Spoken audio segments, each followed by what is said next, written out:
Ito na, magluluto na tayo. Meron tayong sibuyas, bawang, luya, sili, at siyempre hindi mawawala yan. No? Ayan. So, ang luto natin ngayon ay repolyo. Yan yung ating repolyo. Ito yung ating isasahog. Ayan, yan yung atay. Mahinugasan natin ng maigi, ng bonggang-bongga. Nilamas natin ng asin at pinakuluan. Tapos hinugasan ulit para mawala ang langsa.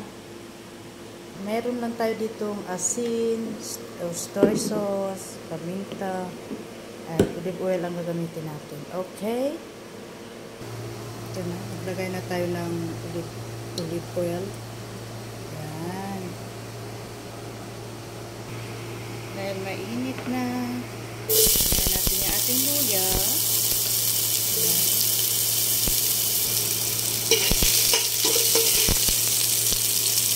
Sunod natin lagay ang ating bawang. Yan yung ating bawang. Upay-upay. Lagay natin ang ating sibuyas.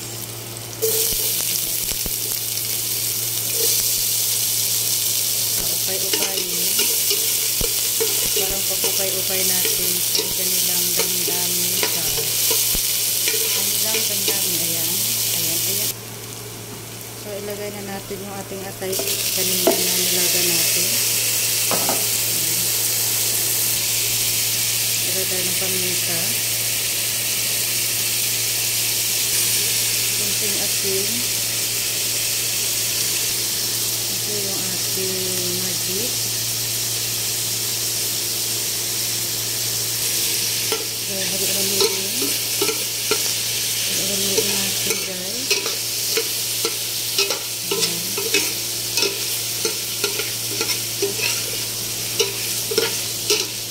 So, tatakpan natin muna.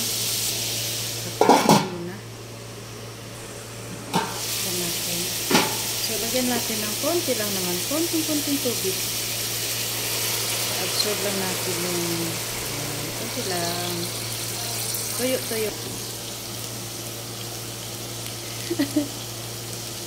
Lagay tayo ng oyster sauce. Ayan, lagay tayo ng magic ulit. Saan? Sa FB? Lagay na natin ang ating repolyo.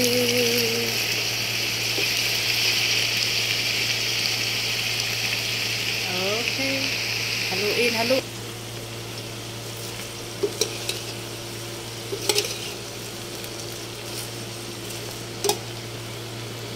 Ayan. Finished product na tayo. Ayan na ating repolyo. So, ready to eat.